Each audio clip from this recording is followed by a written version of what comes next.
What about your পার্টনারের energy third পার্টির জন্যে।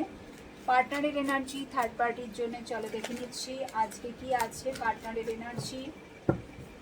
গাইড করো আজকে কি আছে পার্টনারের এনার্জি থার্ড পার্টির জন্য। কি আছে আজকে পার্টনারের এনার্জি থার্ড পার্টির জন্য। Let's see ten of wands,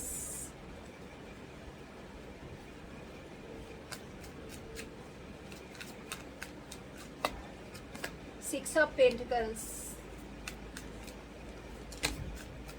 পার্টনারের এনার্জি কি আছে? ওকে, এস অফ কাপস এবং সিক্স অফ সোর্স। দেখো পার্টনার কিন্তু আমি যেটা দেখতে পাচ্ছি যে সে কিন্তু এই সব কিছু থেকে না বেরিয়ে আসতে চাইছে, বিকজ সবটাই তার এখন না নাটক বলে মনে হচ্ছে, বা ভীষণ একটা মেকি ব্যাপার, মানে ইটস নট ট্রু। যেটা সে ভেবেছিল যে সত্যি এই মানুষটার সাথে আমি ঘর করতে পারবো, সংসার করতে পারবো, থাকতে পারবো, ঠিক আছে, যে কারণে তার লাইফে তাকে সে এনেছিল। হ্যাঁ, অনেকেই আগে থেকে ম্যারেড বা তোমার সাথে থাকাকালীন অনেকে বিয়ে করতে বাধ্য হয়েছে, যাই হোক না কেন, যেটা সে একটা সময় রিলেশনশিপটাকে সত্যি ভেবেছিল, আজকে সেটাই তার কাছে বোঝা। আজকে রিলেশনশিপটা শুধু সে টেনে নিয়ে যাচ্ছে, বিকজ সে মনে করে এখানে এই সংসারে আমি শুধু আছি টাকা দেওয়ার জন্যে, ঠিক আছে, আর আমার কোনো কিছু ডিউটি নেই।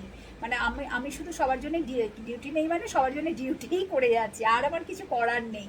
এবং যে ভালোবাসার কথা সে শুনতে পায়, সবটাই না তার মনে হয় যে এটা খেলা, ঠিক আছে, সত্যি নয়, সব কিছুই মানে ইটস ফলস, যেটা তার মনে হচ্ছে। এবং যার ফলে বার্ডেন ফিল করে সে প্রতি মুহূর্তে। যখনই সে থার্ড পার্টিকে দেখছে তার মনে হচ্ছে তার সবটাই নাটক, সবটাই খেলা, যা কিছু সে বলছে মন থেকে বলছে না, because ultimately at the end of the day it's money, ঠিক আছে, পয়সা ছাড়া আর কিছুই নেই। সে পয়সাই চায়, যে কারণে সে তোমার পার্টনারকে ধরে রেখেছে বা যা কিছু ছলনা করছে সব পয়সার জন্যই।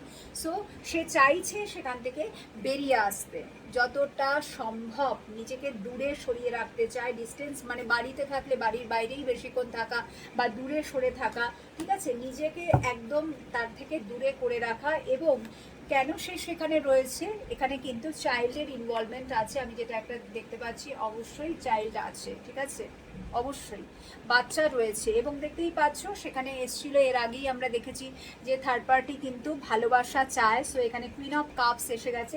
সো এই কুইন অফ কাপসকে দেখে সে ইরিটেটেড ফিল করে, তার মনে হয় যে এই যে ভালোবাসা চাওয়াটা এটা পুরো নাটক। সো থার্ড পার্টিকে দেখলেই তার ইরিটেশন হচ্ছে, সে সবসময় ভাবছে যা কিছু বলছে, যা কিছু করছে সে নাটক করছে, বিকজ সে অনেক সুযোগ দিয়েছে, দিয়ে শুধু অপদস্থ হয়েছে, ঠিক আছে, প্রচুর সে ইনসাল্টেড হয়েছে, অনেক কিছু সে